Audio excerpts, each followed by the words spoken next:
troubadour, trouvère, tout seigneur se doit d'avoir ses poètes à sa table pour conter les légendes mais aussi l'amour courtois. Nous vous proposons de retrouver Laurent, Denis et Yannick qui jouent leur musique médiévale. Alors, aujourd'hui, on est en compagnie, ça je sais, c'est Laurent, hein, c'est ça si je ne me trompe pas. Je vais vous demander de nous présenter déjà le groupe, puis après on passera à vos collègues.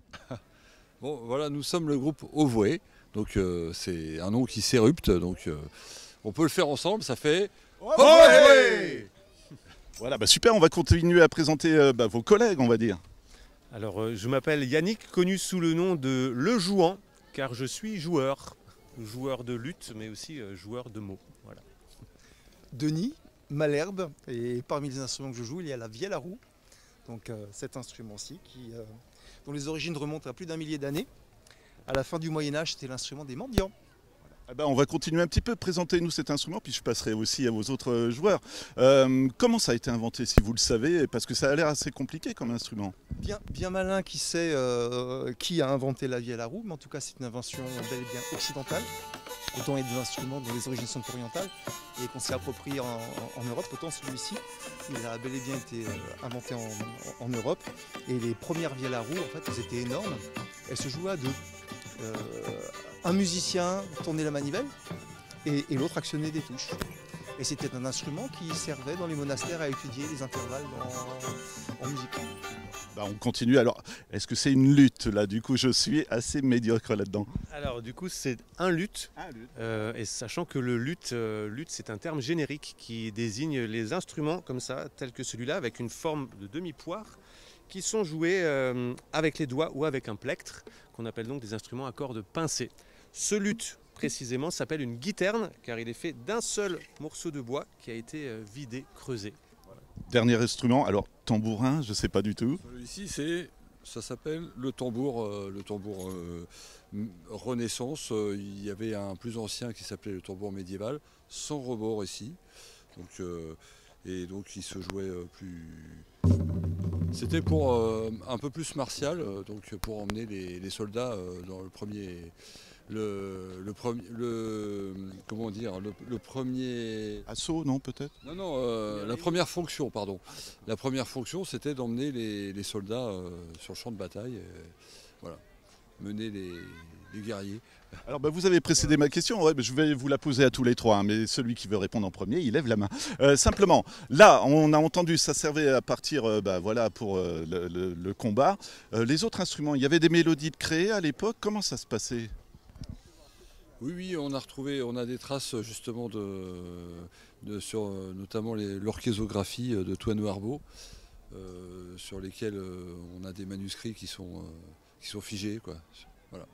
Partition musicale à l'époque, comment ça se faisait? Parce que là, par exemple, moi je suis très naïf, hein, mais c'est des groupes qui se composaient, c'était un musicien dans un village, et puis tout d'un coup il y en a un autre qui se dit je vais te rejoindre, ou comment ça se passait? Alors la musique à l'époque, les ménestrels sont parfois organisés en confréries. Il en est de plus prestigieuses que d'autres, mais on peut aussi imaginer effectivement que des ensembles naissent ça et là, des musiciens isolés, des mendiants, des musiciens de cour. Tout est envisageable, toute formation est envisageable. J'ai entendu tout à l'heure la remarque, ça se jouait à l'église aussi alors?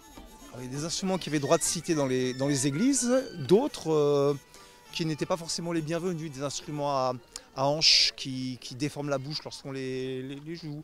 Il y a des évêques qui disaient que c'était le propre souffle du diable qui sortait du pavillon des cornemuses. Donc tous les instruments n'étaient pas les bienvenus dans les églises. Et quand on se retrouve comme ça en public, ça doit être, c'est entraînant, hein, ces musiques-là aussi. C'est agréable, j'imagine, de se balader comme ça à travers le public, puis de retrouver une ambiance qui est presque mille-ans, je dirais. C'est on ne peut plus agréable, d'autant plus qu'on a de sympathiques retours en live de la part du public. On voit des minois réjouis et c'est pas pour nous déplaire. Est-ce que vous êtes tous les trois ou est-ce qu'il y a un orchestre, on va dire? Comment ça se passe? Alors, je ne sais pas qui veut répondre. Ouais, allez. Alors nous sommes effectivement un noyau de 3 musiciens auxquels peuvent se greffer des ménestrels, des mercenaires ménestrels, des mercenestrels, comme on pourrait les appeler, pour venir remplir les rangs, grossir les rangs de Ovoué. Je reviens quand même au morceau de musique, parce que là, je vous voyais, ça dure assez longtemps. Est-ce que c'est vous qui décidez quand le morceau s'arrête, ou est-ce qu'il y a, encore une fois, je suis galère avec ça, mais un genre de partition, comme maintenant, quoi, une musique qui doit s'arrêter au bout d'un certain moment? Oui, c'est écrit sur une grille qui fait 16 ou 32 mesures et puis qu'on fait tourner en boucle et puis avec des arrangements, voilà, début, fin, etc. Comme les morceaux que l'on retrouve à notre époque, à votre époque plutôt.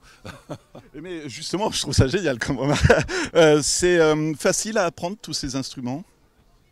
Un instrument de musique, quel qu'il soit moderne, qu'il soit ancien, ça demande un minimum de temps, un maximum de passion. Et donc la difficulté, je dirais, c'est une affaire pour chaque personne d'affinité avec l'instrument. On prend l'instrument en main, on commence à le travailler, il se passe quelque chose ou pas. Et du coup, on a envie de poursuivre l'apprentissage. Est-ce que vous pouvez nous expliquer comment fonctionne cet instrument?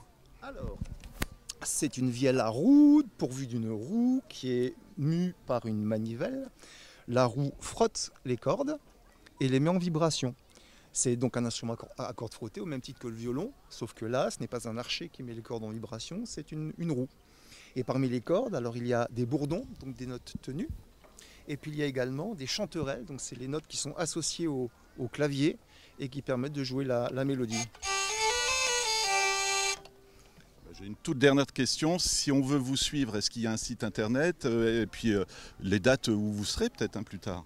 C'est vrai que par la magie de Saint-Internet que vous pouvez invoquer de vos petits doigts, vous pouvez nous retrouver sur www.hauvoy.fr.